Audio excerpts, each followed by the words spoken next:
मेरे प्रिय विद्यार्थियों, आपके अपने YouTube channel SS teacher academy पर आपका हार्दिक स्वागत है। बोर्ड एग्जाम की दृष्टि से जयशंकर प्रसाद जी का जीवन परिचय अति महत्वपूर्ण है। आप लोग इसे अच्छी तरह से मेरे साथ पढ़ेंगे और याद कर लेंगे। इसे 2-3 बार अगर यदि आप देख लेते हैं तो आपको यह याद हो जाएगा। तो जयशंकर प्रसाद जी का जीवन परिचय। जयशंकर प्रसाद जी का जीवन परिचय। जयशंकर प्रसाद जी का जन्म कब हुआ था? जैसे सरकार का आदेश है कि पहले आप एक ब्रैकेट में उनके विषय में महत्वपूर्ण चीज़ें लिखें। तो सबसे पहले जन्म 1889 ईस्वी में। पिता का नाम देवी प्रसाद या देवी दीन। माता का नाम मुन्नी देवी और जो इनकी मृत्यु हुई 1937 ईस्वी में। आप इसके नीचे रचनाएं लिखकर 1-2 रचनाएं लिख सकते हैं। कामायनी, ध्रुवस्वामिनी, चंद्रगुप्त, स्कंदगुप्त। और उसको कैसे लिखना है? एक ब्रैकेट में लिखना है। एक ब्रैकेट में लिखकर ऐसे लिखना है पहले।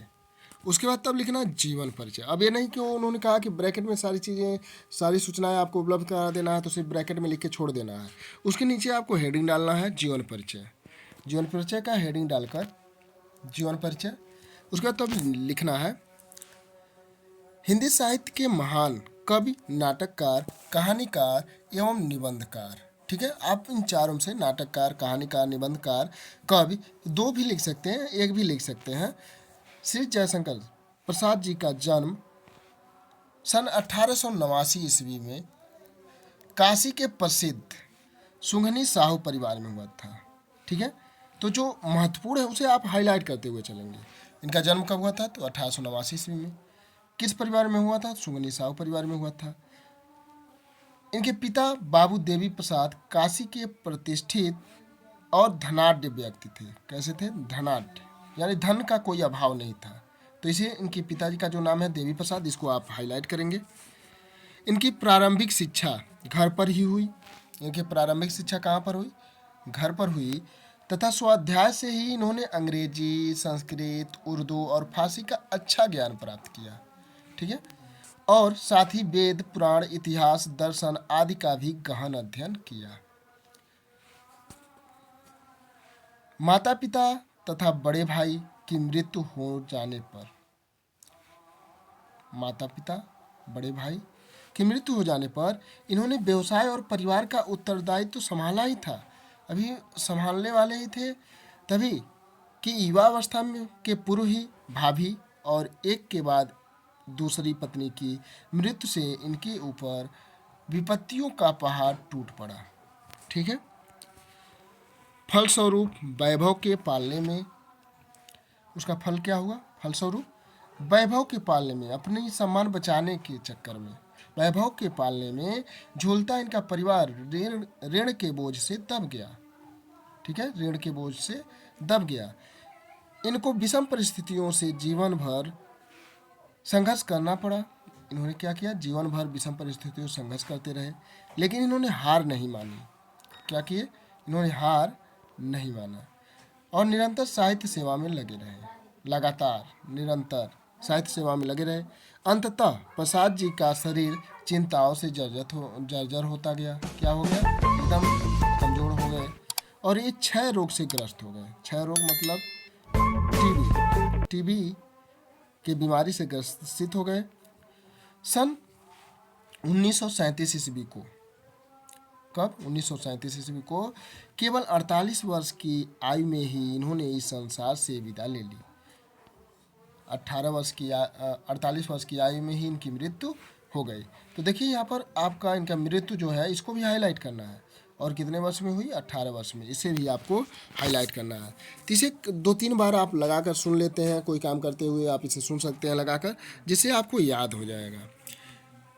जो प्रसाद जी की कृतियाँ या रचनाएं, आप हेडिंग डालेंगे कृतियाँ या रचनाएं, उसके बाद लिखेंगे प्रसाद जी ने काव्य, नाटक, कहानी, उपन्यास और निबंधों की रचना की। ठीक है, इन्होंने इन सब की रचना की। इनकी प्रमुख कृतियाँ निम्नलिखित हैं। अब इनकी प्रमुख कृतियाँ क्या हैं? निम्नलिखित हैं अर्थात नीचे लिखी गई हैं। तो स्कंदगुप्त, पहला आप डालेंगे स्कंदगुप्त, दूसरा अजातशत्रु, चंद्रगुप्त, विशाख।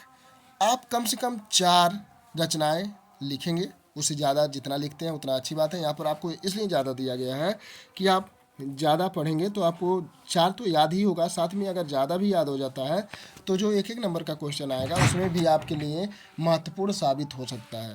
तो इसलिए ध्रुवसामनी, कामना, राज्यश्री, जन्मेजय, यहाँ पर जन्मेजय रहेगा, जन्मेजय जो छूट गया, जन्मेजय का नागयज्ञ, करुणालय, एक घूट, सज्जन। तो आप इसे याद रखेंगे, ठीक है। सज्जन, कल्याणी परिणय, झरना, आंसू, चित्राधार, कामायनी आदि। अभी और भी रचनाएं हैं इनकी, तो आप इसे एक बार और देख लीजिए।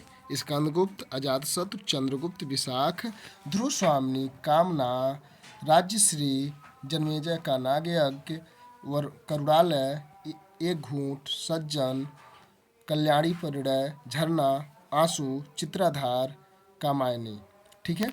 तो आप इसे याद रखेंगे। इनका एक बार और हम लोग देख लेते हैं जो जन्म और मृत्यु है प्रसाद जी का। इनका जन्म कब हुआ? 1889 ईस्वी में। पिताजी का नाम देवी प्रसाद या देवी दीन, माता का नाम मुन्नी देवी।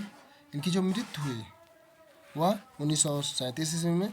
जो रचनाएं हैं आप उन रचनाओं को भी 2-4 यहाँ पर ब्रैकेट में लिख सकते हैं, रचनाएं हेडिंग डालकर, जो इनकी रचनाएं हैं। इनकी रचनाएं चंद्रगुप्त, स्कंदगुप्त, अजातशत्रु, विशाख, ध्रुवस्वामिनी, कामायनी, राज्यश्री, जन्मेजय का नागयज्ञ, करुणालय, एक घूंट, सज्जन, कल्याणी, झरना, आंसू, चित्राधार, कामायनी, ठीक है। तो आप इसे याद कर लेंगे। इसे याद कर लेते हैं और आचार्य रामचंद्र शुक्ल का जीवन परिचय याद कर लेते हैं, तो आपका 5 नंबर 100% फिक्स है यदि सही तरीके से लिख देते हैं। आपकी लिखावट सुंदर है, मात्रा का किसी प्रकार की गलती नहीं करते हैं, तो आपको 5 में 5 नंबर मिल जाएगा। लेकिन रचना कम से कम 4